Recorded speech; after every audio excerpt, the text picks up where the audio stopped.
the show's going to come in Mm-hmm. and they're going to.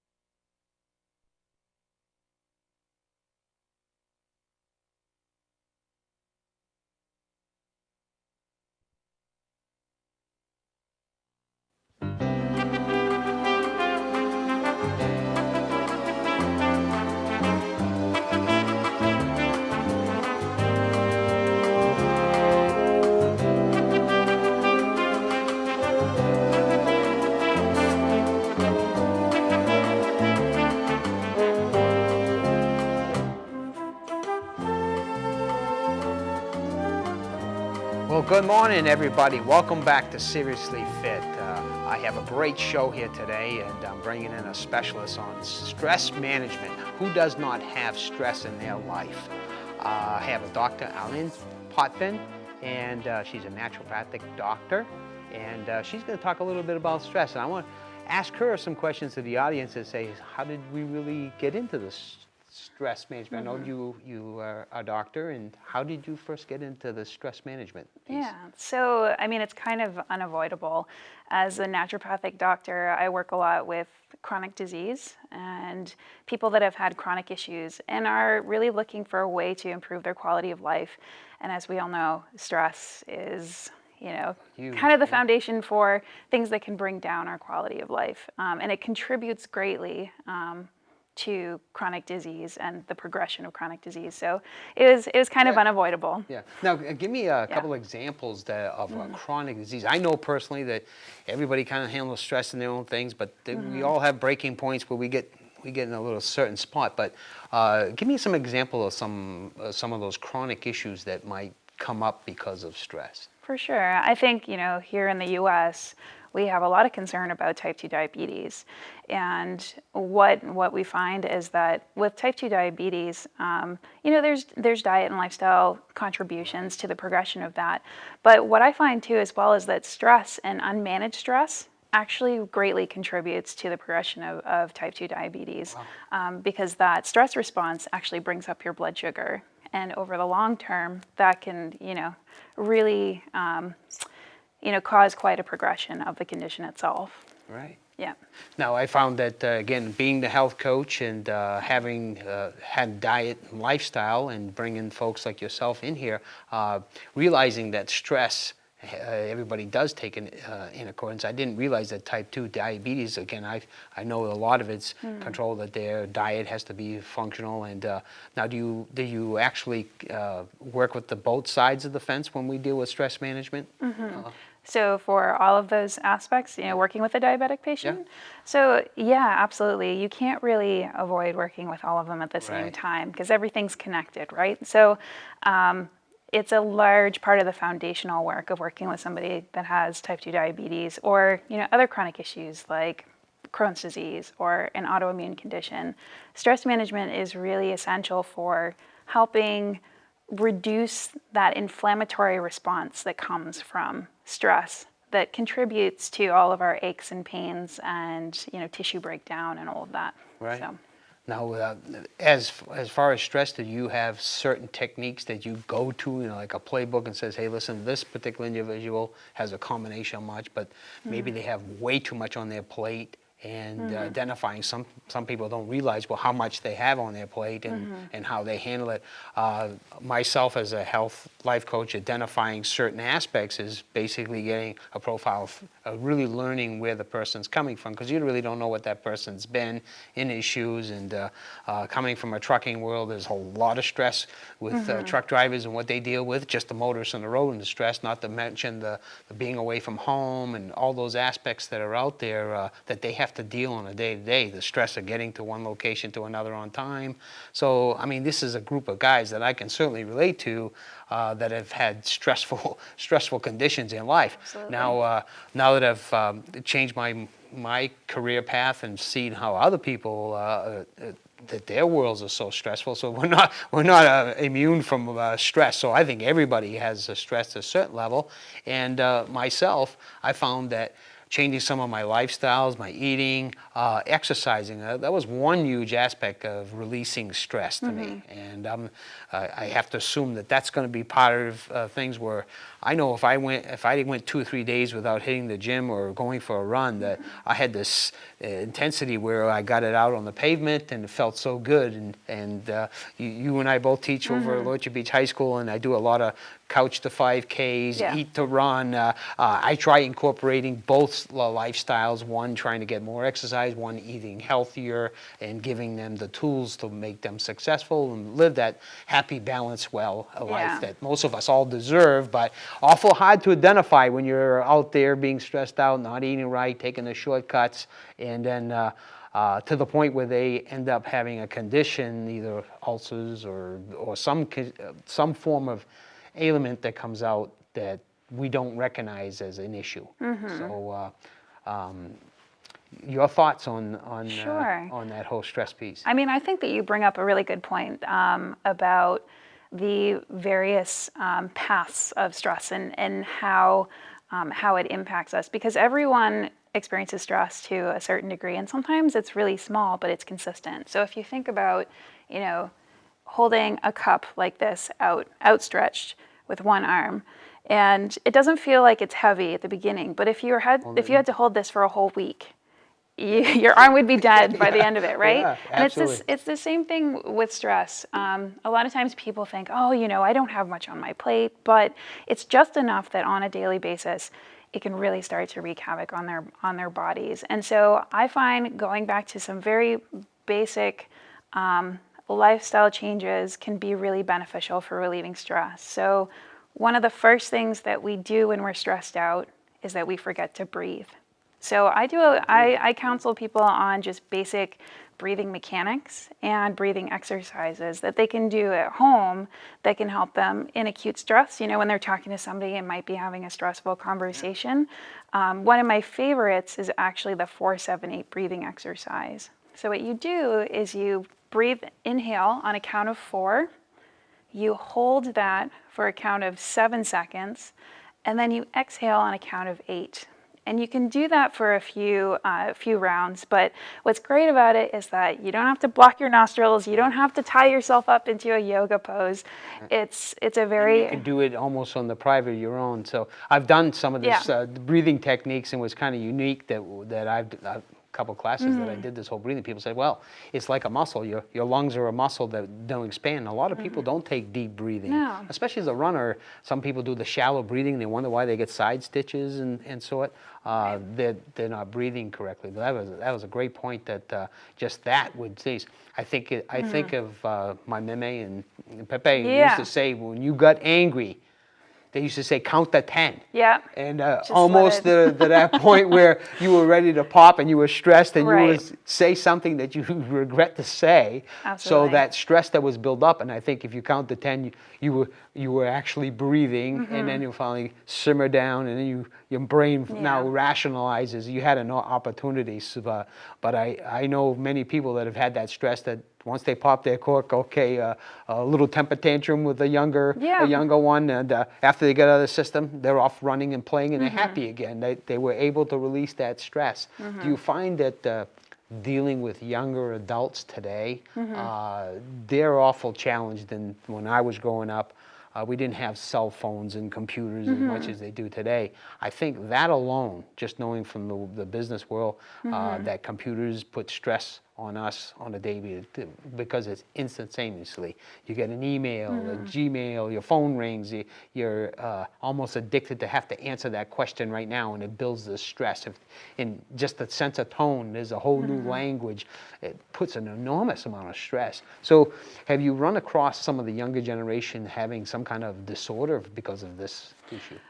I mean, there's a lot of things written about things like nature deficit disorder and what we call stress maladaptation, and I don't think that it's necessarily segregated to that younger age population. However, they have grown up with that kind of technology, and the expectations are different.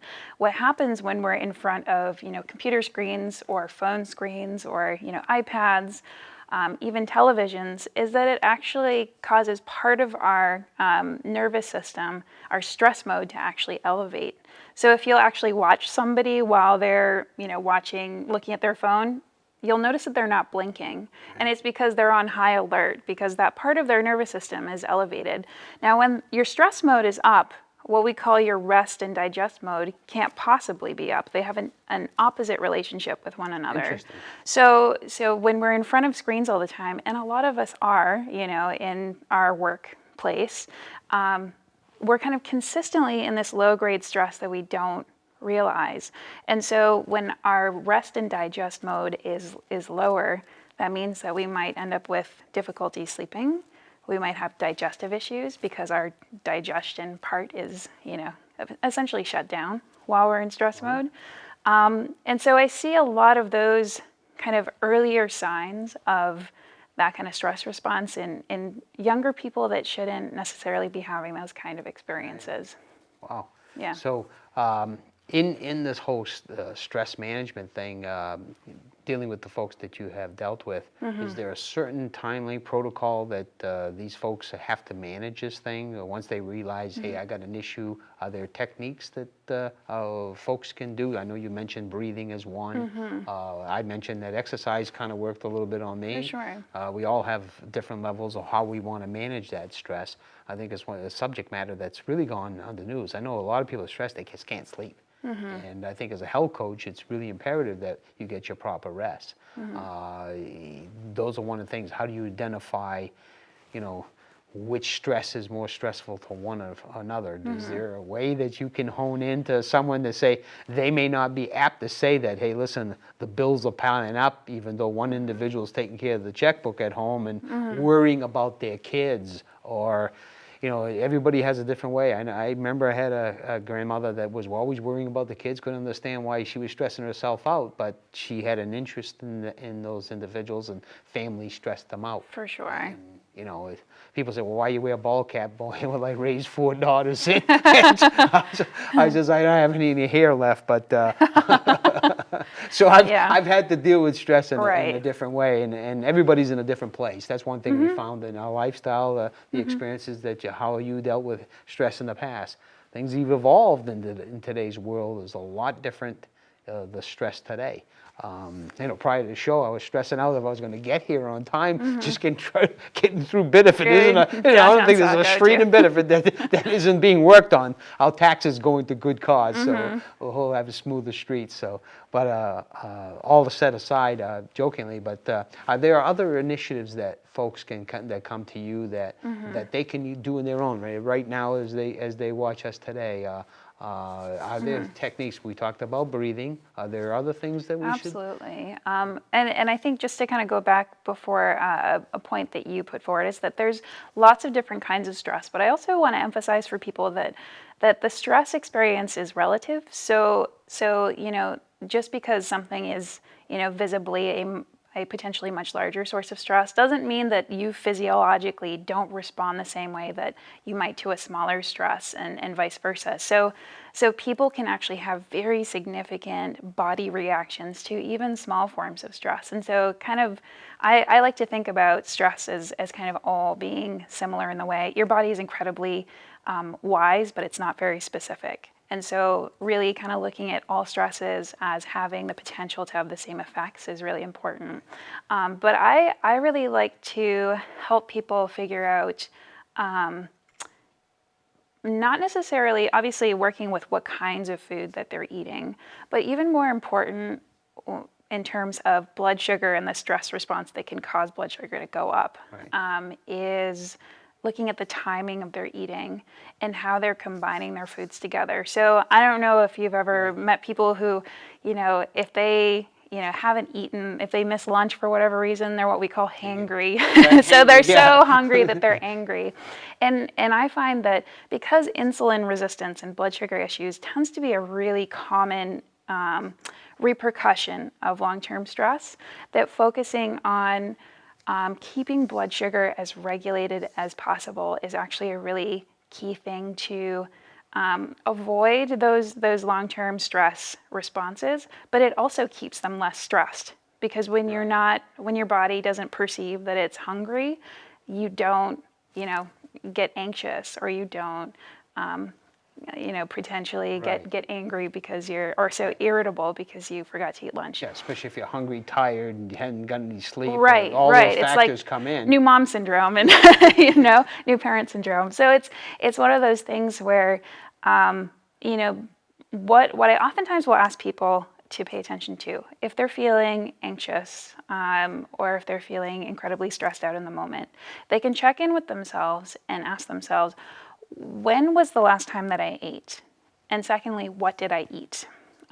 Because if they ate, if they missed lunch and they ate breakfast at 6 a.m.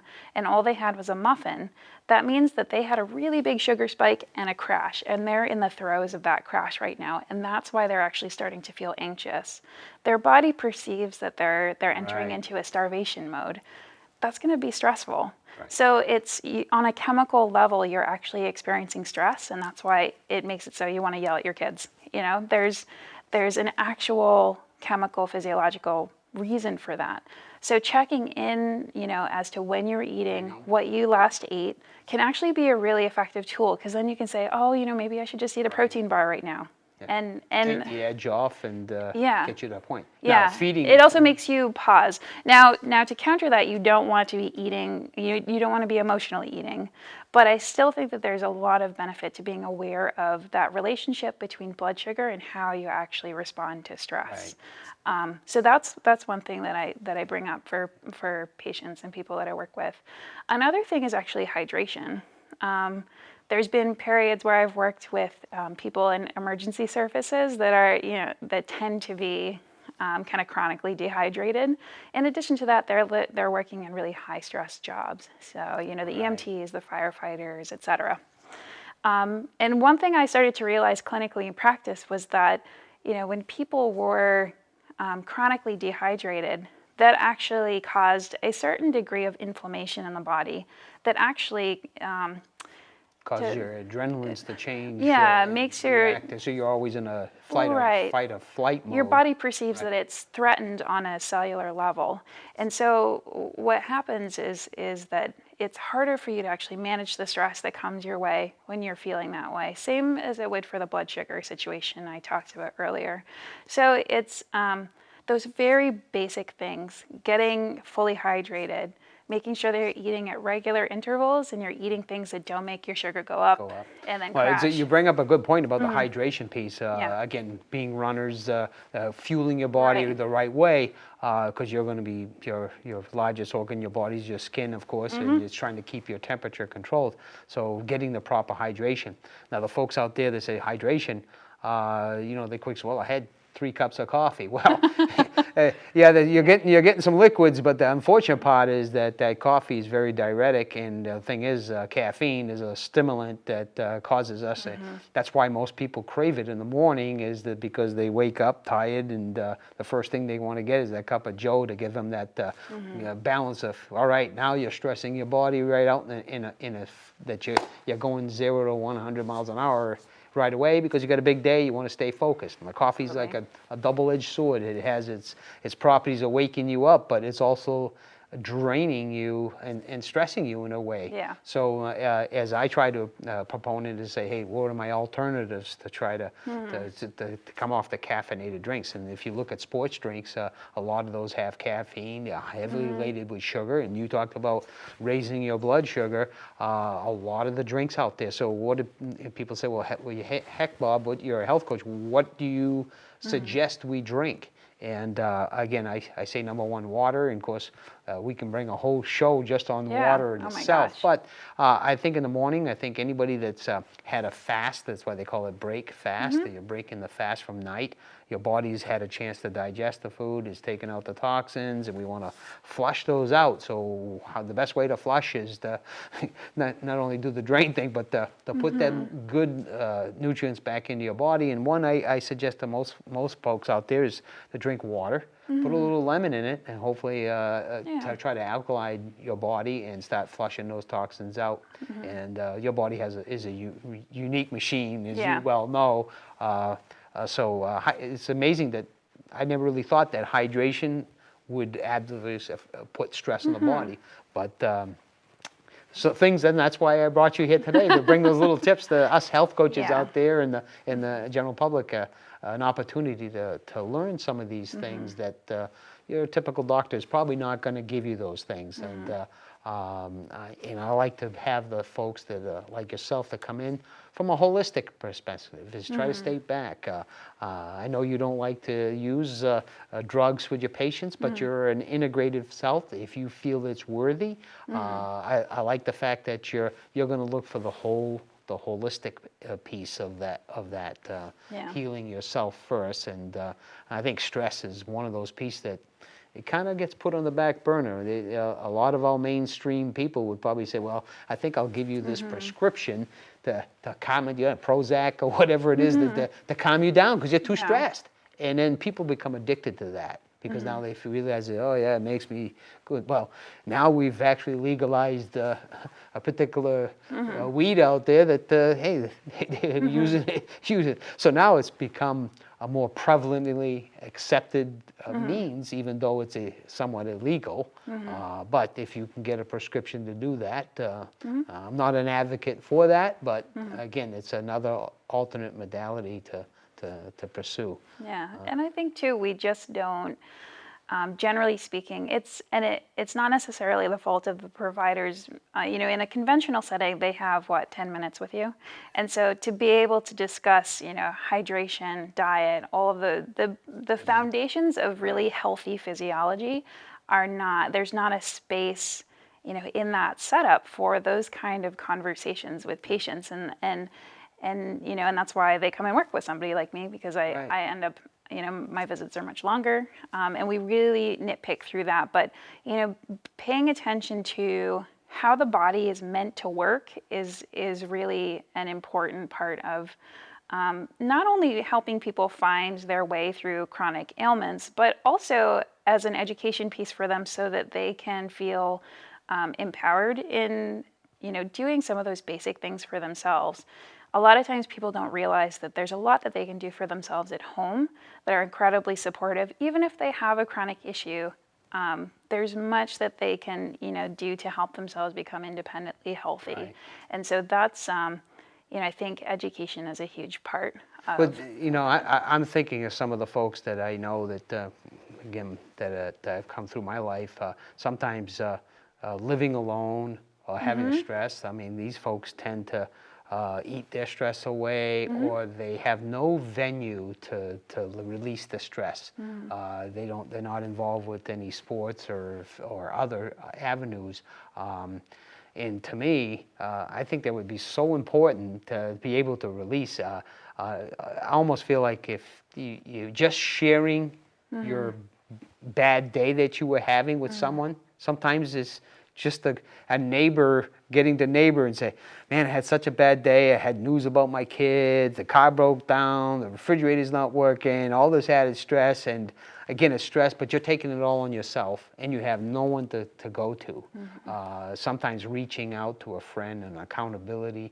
And I look in my life, my wife may be a little stressed out, but a good friend would call. And next thing you know, after chatting on the phone for a half hour, the issues she had really wasn't big when you realize the other people are all in the same boat, but you both kind of bounce it off each other, and off you go. You say, hey, listen, we're gonna move on and get to it. And quite frankly, in the trucking world, you're out there by yourself, and you find a team of drivers get together. They may lament about, oh, geez, dispatch, this, that, and that, and but they all walk back, say, hey, we got a job to do, and they go get it done. And but just being able to vent that out sometimes relieves the stress, knowing that other people say, hey, sharing your demise, hey, we're not alone in this, you're not targeted. I think that's a huge thing. I know that I reach out and talk to other health coaches and some of the challenges that we have out there in the industry. It's great to know that we have resources that we can reach out to. And I guess to the audience, I says, if you have a friend, a neighbor, someone that if you're a live-in, shut-in, get out there, get out in the public sometimes, and feel and look around you, appreciate the gratitude of that you may be feeling like you're down in the dumps, but when you realize there are other people that are probably a lot worse off than you, you'll recognize that some of that stress you put onto you is self-driven and not so much put upon you. Would you have to agree with that? Yeah, I mean, I think that validation is something that we don't just need when we're children. I think a lot of times people expect when they enter into adulthood that those kind of basic human needs are needed less than when we're younger, when in fact that's not true. And that social interaction, that social connection, that kind of social intimacy is absolutely necessary. And I find, because I talk to my patients about basically everything. I mean, we kind of get into their social sphere as well, and understanding how that's impacting, how their relationships impact their ability to become healthy.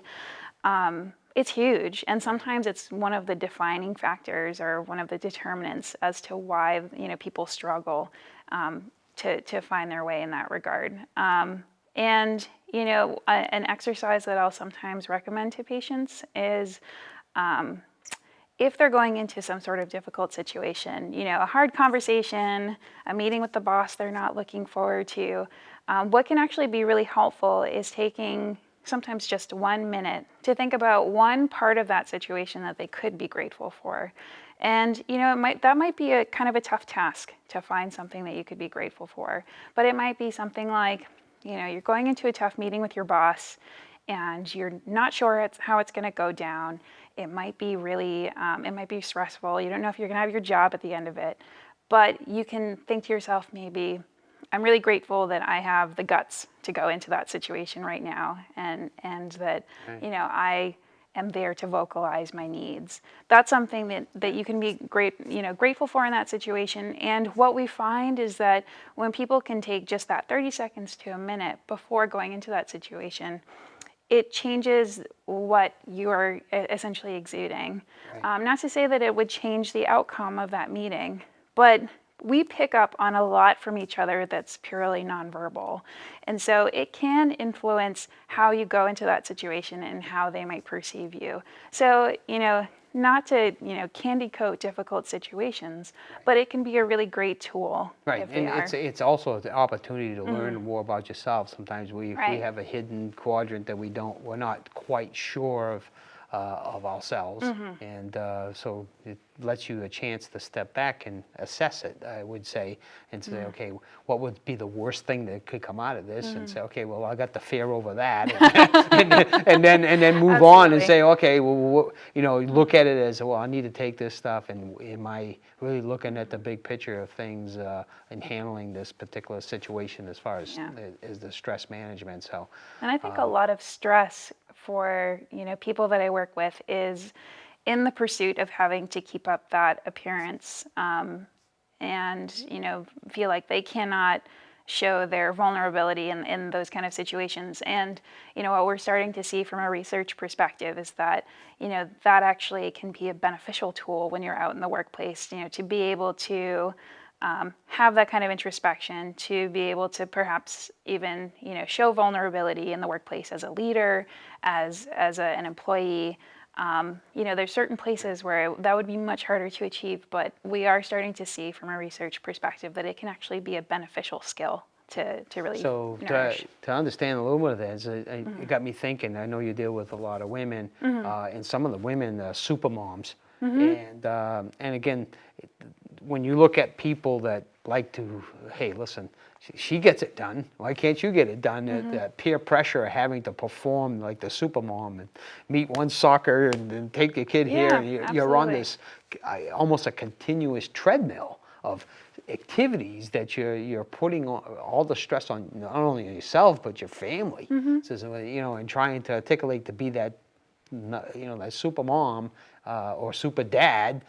You want to be part of their lives, but you're putting a lot of pressure on both ends of the family of really trying to negotiate. And I have to look back that growing up in a different era and judgment, the kids, how my parents struggled through this whole stress thing, and go outside and play, get that stress out of your body. And then really, as kids growing up, we didn't have the things that they have today. The children are a lot more complacent, sitting in front of the TV, virtual reality, all kinds of stuff. They're being entertained and they're stressing themselves out.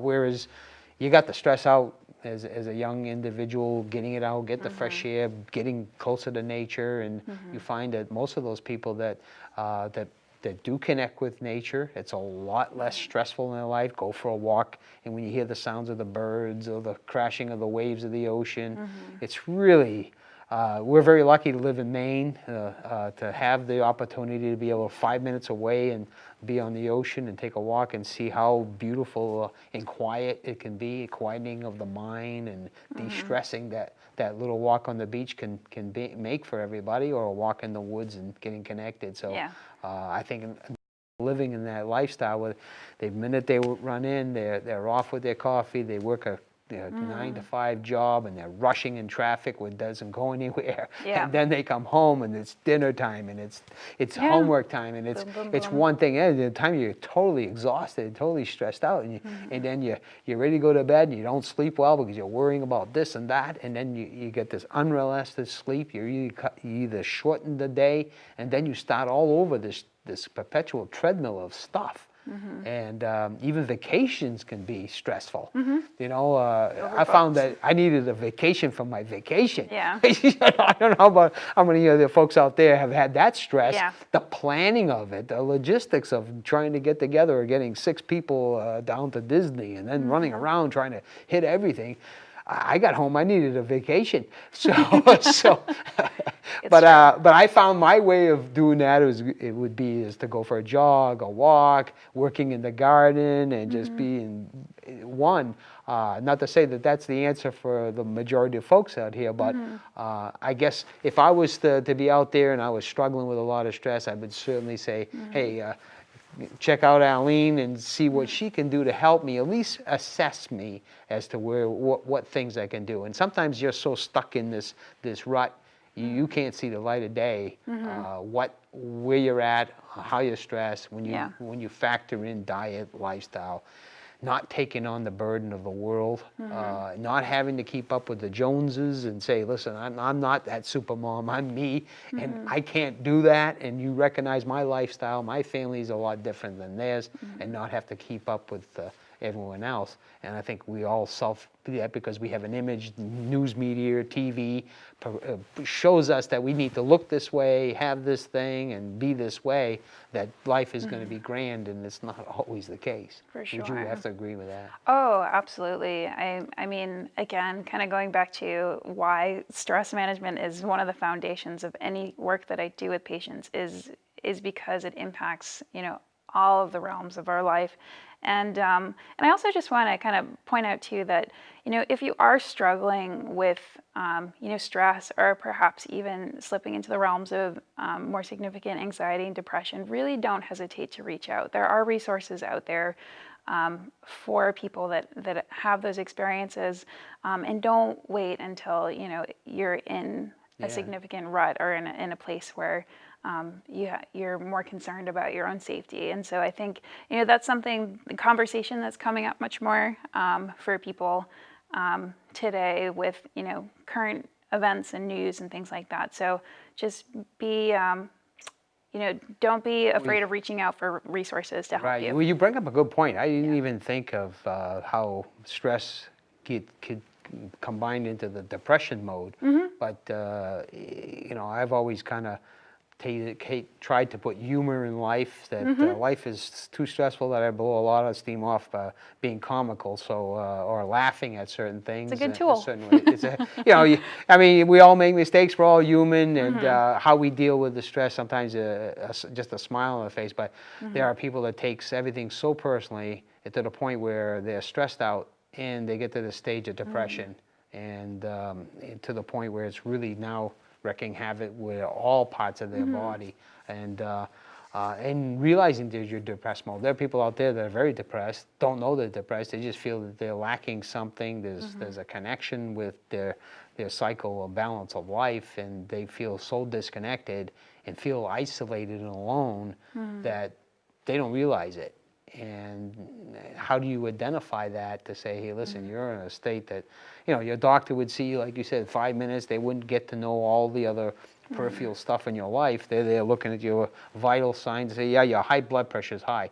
I know that truck drivers that have to be medically qualified, a lot of them, just knowing that they're going to see the doctor gets their blood pressure high. Oh, Just yeah. the anxiety of knowing that they're going to be tested to say, hey, am I going to Absolutely. pass my test? Their blood pressure shoots right up. And there are techniques to try to get them to that. But so you know that that's a kind of a stress mode that comes upon them.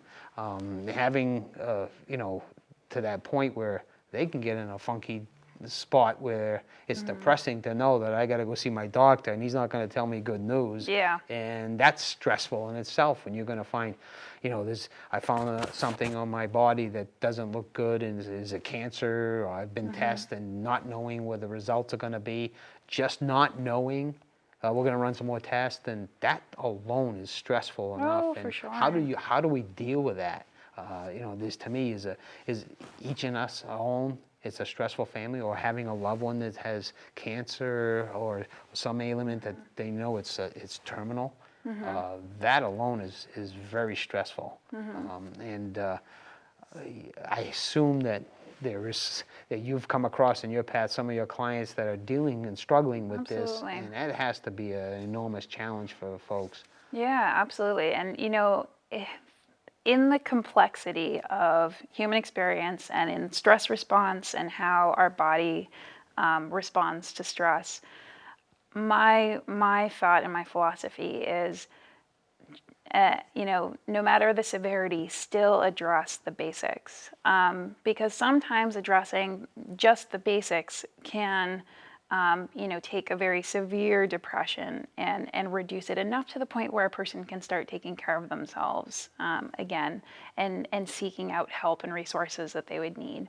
So never neglecting that working on basic physiology, basic relationship issues, putting people in contact with others, having them be in a place where they can be shown that they're cared for. Those are all, they seem very simple, sometimes difficult all the same, and very basic, but very, very powerful in a lot of ways. It's almost like a lifeline. If family recognizes that one particular family member is struggling with this, not knowing, but I think it's an education piece to say, hey, listen, I know Mother's Day is coming quick, and Yeah. pretty much my mother's since been long past, but the mothers that were out there sometimes are totally neglected for things. They're in the nursing home, and they've been basically left out in left field until it comes Mother's Day. Maybe some of the family members are living very, very far away, Yeah. and they make a point to make travel to come visit their mothers, and it's a very special day. It can be stressful on one hand, but very rewarding to be connected. For my folks out there, if you got loved ones out there, reach out to them. It doesn't have to be on Mother's Day. It can be every day. Just sometimes I know my mother, I relish the fact that she just loved to see the grandchildren there, just to have that little happy smile, just say, I love you, and we're thinking about you. That quick phone call sometimes means the world to that person, because they're sitting there basically isolated, and is someone thinking of me? And so if you have a neighbor or friend, my suggestion was to get them out of that that funky place of being in that depression mode, or that isolated stress that, hey, is anybody ever going to call me? Yeah. I feel so alone. I mean, we could take this down to so many different paths, but I was really glad to have you on the show here today to express that. Absolutely. There's any key words that you want to share, summarize as we try to wrap up the show here? So, I mean, I guess what I always try to emphasize for people that I'm teaching, or that I'm working with one-on-one, is to not forget that if you provide the basics for your body has this inherent ability to regulate itself. Not that you don't sometimes need outside assistance, but if it's given foundational things like proper nutrition, social interaction, hydration, et cetera, your body actually has this amazing capacity to flourish, to heal itself. And so don't ever, I guess, think that some of those basic things in the long term can't be important for you. And the great thing about it is that you can actually do a lot of that stuff for yourself as well, or for your family. So it's an accessible thing that you can do, and it doesn't have to be imparted onto you by somebody else. Great words. Thank you so much, Aline. Yeah. We have Dr. Aline Potvin, and it's great to have her on the show here, Seriously Fit, host, Robert Sear, and hope to bring in more new folks that will give you the health and wellness tips that you all deserve and lead a happy, healthy life. So have a great day, folks.